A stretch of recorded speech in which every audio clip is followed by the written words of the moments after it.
going to take you through a bit of a memory trail, and we'll look very quickly at the evolution or what has happened to communication modes over the last 40, 50 years. And let's just take a quick look at the old telephones. Now, I'm sure you didn't use tin cans. However, maybe some of you will remember the crank telephone. I was brought up on a farm, and on farms, that's what we had when I was a young girl. They were crank telephones. Has anyone ever seen a crank telephone? Yeah, you have. Oh, good. I'm not the only one. And you can see then the cranks moved on, and look what happened. Then we were lucky, we had those things we could twirl, the rotary dial, right? So here's a rotary dial. I'm sure some of these telephones are familiar to you because they're familiar to me, I have to tell you. Anyone see these telephones in your bag? There you are, see? Okay. Imagine if you're having memory problems and you think that today is really 30 years ago. That's what you had then, sort of like that. Let's take another look. Oh, this is the telephone operator. You know, those wonderful, charming ladies who were always so willing to help us. I thought that was kind of fun to share with you. So there's the modern rotary dial telephone. Everyone remember the modern rotary telephone, right? That's so familiar to us. Imagine if you have memory problems and you're thinking, what in the heck is this thing with buttons on it? What is that? Okay. So we'll just take that a step. And of course you have some old, I shouldn't move, right? I'm not. Please move. Please move. Okay, and then look what came along. We had the push-button telephone. That was an innovation, eh? A great telephone. You could push the buttons. You didn't have to take that finger and move it around the dial. Wasn't that? And even the monkey likes it there. I think he's a monkey. Yeah. And of course, look at the cell telephone. Isn't that a wonder? Do you see that big cell telephone on the left? I had one of those. I was going to bring it today, but it was really too heavy, so I left it at home because I live in Sherbrooke, so it's far to carry that big cell telephone. But that's what we would carry around. You remember those cell telephones? Everybody remember that? Okay. And of course, the little baby there, well, he's got the new fandangled thing. And typewriters. Well, we all knew typewriters. I mean, my secretary had a typewriter and ribbon and, you know, white correcting stuff. And you must remember that, right? Okay. And then, of course, the fax machine, that was popular then too. And then, of course, look what came along. We had computers, electronic agendas. When I look at our nursing director as she fiddles around with her electronic agenda, it's just amazing what it can do. And even the puppy likes it, you can see that. So there we are, computer age, electronic agendas. And then, right, World Wide Web and Internet. Imagine someone whose memory has gone back 20 years. They going to know anything about the World Wide Web and the Internet? Doubt it. Doubt it. No. So when you talk to that person about Internet, they'll look at you and say, what's that? We'll carry on. Is this okay? A few more pictures and then we'll get serious. So we are moving out of the arena of snail mail, as it's called, paper snail mail. You can see the snail down below. And you can see those old-fashioned boxes for mail. One is a British box where they were actually starting a fire because they didn't know it was a mailbox. And then we went on to the email. And that's where we are now, of course, the email generation. And that man, he's looking in his mailbox trying to find his letters. And of course, they're not there, they're in his computer. Okay, how about a little bit of news and entertainment? Remember the old radio that you could... Everybody sat next to the radio in the 50s, maybe the 40s too. I don't go back quite that far. And you'd turn the knob and you'd find the right station. And of course, the film projector, you know, versus what we have today. And the transistor radio and the jukebox. Everyone remembers those things? Not that long ago, eh? Not that long ago. Or the TV. The TV where you could turn on the knob, right? And of course, today you can watch TV on your computer, right? So things have moved along.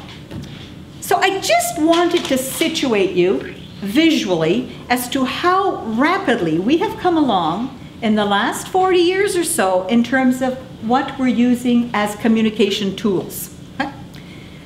Now we'll take a look in the life of a caregiver. And we'll look at some of these areas. Conversations, going out shopping, socializing, eating out, hobbies, sports. We'll do some of those look at some of those facets of the life of a caregiver. Do you still hear me? Yes. No problem? Okay. Let's talk a little bit about conversations.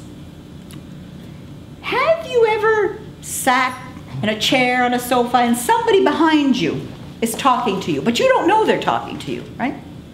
You just know that somebody's mumbling back there. And all of a sudden you hear this, "You never listen to me. Don't you hear anything I say?" But you didn't even realize that someone was talking to you, right? So a couple of very important strategies that we all, whether we have cognitive problems or not, is to say the name of the person to whom you wish to speak. We know our name from the time we are very, very young. And typically we remember that name very well. So if someone says Ruth or Benji or Eli, whatever, at least that gets the person's attention, right? And then face to face. Those are absolutely cardinal rules that we have. So here we have Ruth says hello, it's good to see you. David says, how are you? You can see they're face to face and they're saying the name first. Okay? Keep that in mind. Okay. The face. What does our face look like when we converse? Well, we all know how we react to a smiling face versus someone who has a scowling face. You don't want to talk to him, right? Or the tone of voice, someone who talks in an upbeat manner versus somebody who's really angry, right? And then the loudness of the voice. So let's just take a quick look. Now you can relate to that, I'm sure. Look at the man in the middle with the lipsticks all over his face. Doesn't he look happy? Now I don't know what he's been through, but he looks happy, right? I can relate to him. He would make me happy. Just to give you a sense of how visually smiling people have an impact on us and how we then react. Now, we certainly wouldn't want to spend time with these people. I wouldn't. Just look at them. Angry as can be. Do you see that well? I guess you do. Okay. Now, another strategy. The loudness of the voice. When you have cognitive difficulties, too loud is no good. Too soft is no good. So it's a moderate loudness of voice. Just keep that in mind. Okay, the pitch of the voice. If I spoke to you like this, you wouldn't want to listen to me, would you? I'm just telling you the pitch of the voice is really, really important. In fact, there's research that has been carried out in regard to cognition that has shown that people who have piercing high voices have a terrible impact on the individual who has cognitive related problems. So if you, as we women sometimes will have that higher pitched voice, sometimes we may need to even have someone tell us, look, is my voice high? Because sometimes that person with cognitive difficulties will not want to even look at you, will want to stay away from you. So the pitch of the voice, medium, not too shrill, not, okay. Changing topics. Okay, how do we change topics? Okay. Have you ever been with someone and all of a sudden you don't have a clue what they're talking about? You just, all of a sudden, that person is just whipped off into another subject area. I know my husband does that sometimes, but it's because I don't pay attention. I mean, I know that. But, and then you're thinking, oh my God, why is he talking about that? What have I missed? Now, if you take the time to say to someone, okay, David, I'm going to talk about this now. Okay? Now, you see that gentleman? He's going to change the topic. So Ben wants to tell Sarah that he has something else on his mind, right? And she says, what is it? Boy, she doesn't know, eh? So inform the person that you're going to be talking about something else.